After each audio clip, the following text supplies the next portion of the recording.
evacuate this lab of cryovapor before the lockdown protocol on this door is disengaged.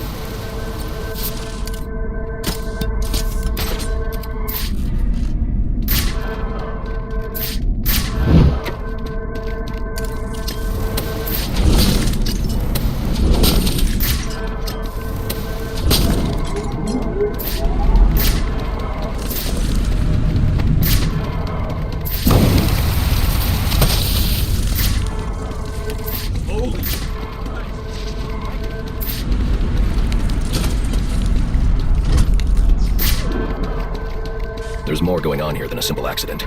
This security guard's skin has the same blue coloration as Freeze's. I should set up a crime scene.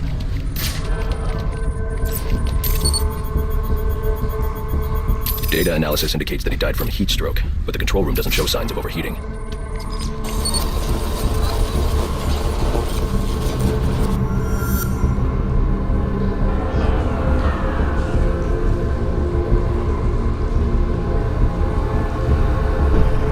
This is some kind of crystallized chemical residue. Traces lead back into the lab.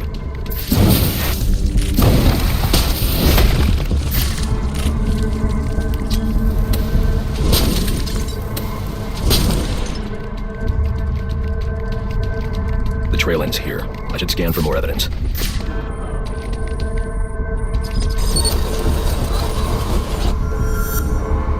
Two men struggled. One of them ran out of the lab. That would be the dead security guard I found.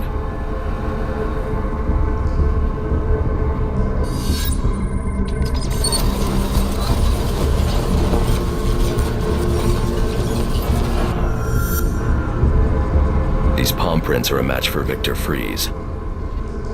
He must have watched the security guard die.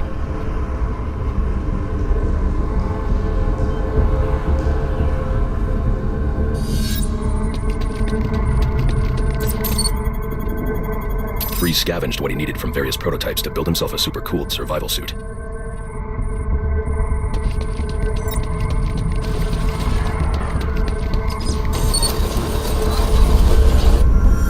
Extreme pressure built up inside the tank when ice sealed these outtakes. It appears that this guard was frozen by the cryovapors from the resulting explosion.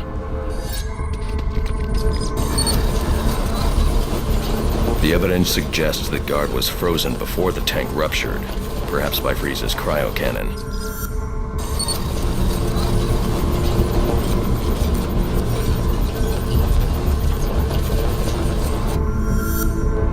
These DNA traces are a match for Mr.Freeze. Spatter analysis suggests a blunt impact. Someone assaulted Freeze with a weapon. The cannon was knocked over and fired. When the tank exploded, it released a plume of cryochemicals. The plume enveloped Freeze and the guard, but the shockwave knocked the assailant clear. I need to find that weapon. It may have evidence I can use to identify the assailant.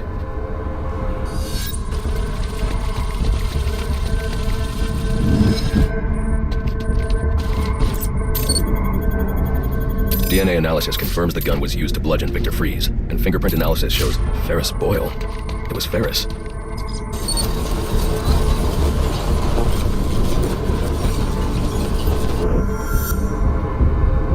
Something was wheeled through this fluid, possibly a gurney.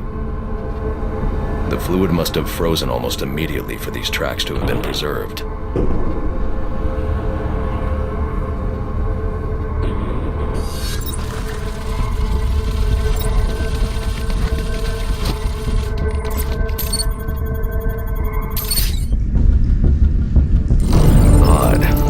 Was secretly doing research on Huntington's Korea, but this is a cryogenic weapons lab. The test subject was Nora Freeze.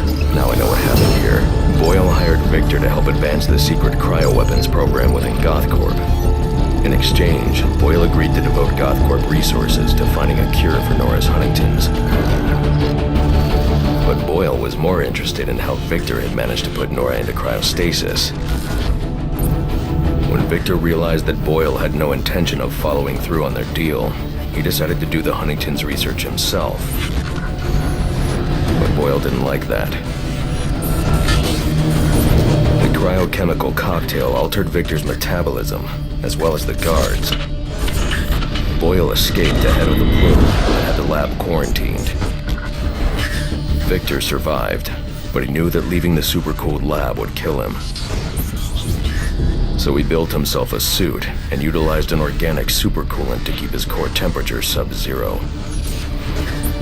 All this violence. He's just trying to save his dying wife.